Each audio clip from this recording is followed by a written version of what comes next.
大家好，我是小青。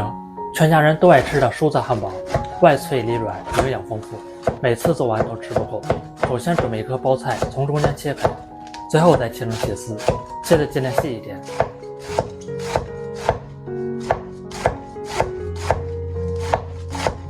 切好放入大碗里，再切一根胡萝卜，清洗干净，先切成薄片。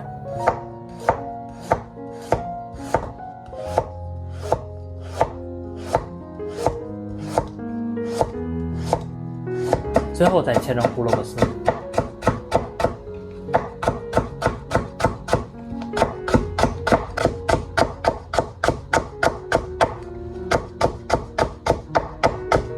切好与包菜丝放入一起，先加入一勺盐，来搅拌一下，把里面的食盐混合均匀，把包菜和胡萝卜丝杀出水分。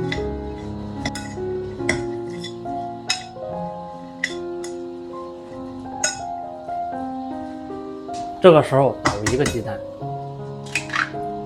再加入一勺面粉，再淋入一点香油，来混合均匀。我每天都会分享一道家常美食食谱，感谢您在影片下方为我点个赞及订阅支持一下，非常感谢您。一直搅成稍微浓稠一点的面糊就行。准备一个平底瓷锅，往每个小孔里喷一层食用油，再刷均匀。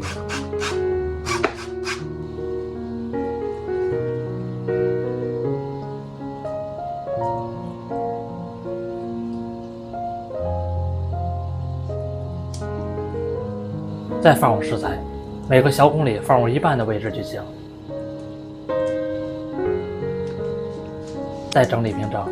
叔叔阿姨哥哥姐姐们，您是来自哪个地区呢？圆白菜您喜欢怎么吃呢？可以在评论区分享一下。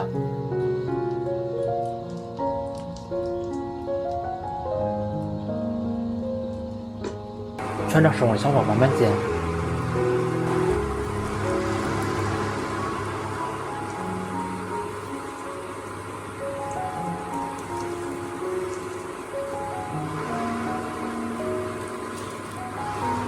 一面煎到金黄体型，再翻一面继续煎。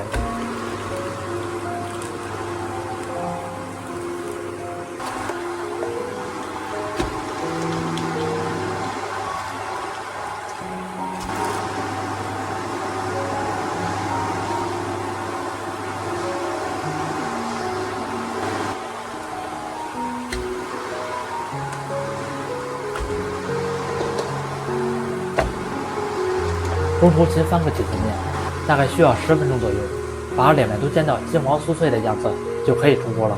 这么一道蔬菜汉堡就做好了，是不是非常简单？吃起来的口感是那种金黄酥脆，营养丰富。自从做一次，家人隔三差五点名吃，做法简单，喜欢吃就赶快收藏起来试吧。感谢您的订阅支持，我们下期食谱再见。